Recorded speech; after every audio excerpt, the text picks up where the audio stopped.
Welcome back at 6:52. Time for your morning news now. President Trump's steel and aluminum tariffs now in effect at 50%. The Can Manufacturers Institute warning that higher steel tariffs could raise grocery prices. Another trade group predicts the tariffs will slow U.S. GDP growth by 1.2 percentage points this year and hit global growth by 4 percentage points. It's quite important that countries get together, see what are their grievances against each other, and get an agreement to lower trade barriers. It comes as the White House says it wants countries to submit their best trade deal offers today ahead of the reciprocal tariff pause, which has a July deadline. Less than a week after being honored by President Trump in the Oval Office, Elon Musk lashing out at the president's massive budget bill.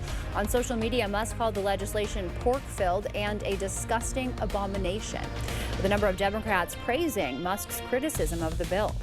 The UN Security Council will vote today on a Gaza ceasefire resolution. The measure, demanding an immediate ceasefire, calls for Hamas to release all hostages and asks Israel to lift aid restrictions. The UN is also investigating recent shootings at aid sites in Israeli military zones. It is unacceptable. Civilians are risking and in several instances losing their lives just trying to get food. Palestinians have the fundamental right to adequate food and to be free from hunger. The Secretary General continues to call for an immediate and independent investigation into these events and for the perpetrators to be held to account. The U.S. is expected to veto the resolution.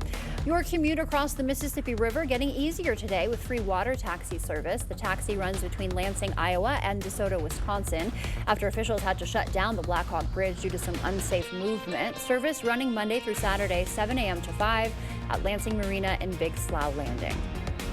The man convicted in a Winona County murder losing the parental rights to his 2 children. Adam Fravel's kids now in the legal custody of their mother, Madeline Kingsbury's parents. In December, a jury found Fravel guilty in Kingsbury's murder. He's currently serving a life sentence without the possibility of parole.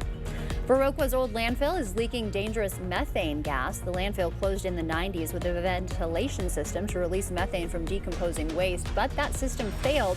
Massive amounts of methane have seeped outside of the landfill now. The DNR says the city must have a fix-it plan by Friday.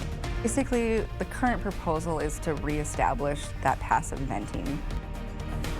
The project could cost between $400,000 and $700,000. And a scam alert before we go from the Wisconsin DMV. They say scammers are sending fake text messages claiming to be from the DMV, warning about final notices or unpaid traffic violations. The text asks you to click fake links or provide personal information. And taking a live look outside right now in Eau Claire, very low visibilities. There is a bridge in that camera shot, but you can't see it right now. 52 right now for the temperatures, so at least the temperatures aren't too bad. We're still seeing dense fog on the cross as well, and this is all mixed with some surface smoke along with it. So current visibilities across most of the area under around 2 miles. Some of that stronger fog starting to move a little bit further south. This should burn off in the next few hours, and then we have highs sitting in the upper 70s for the rest of the week.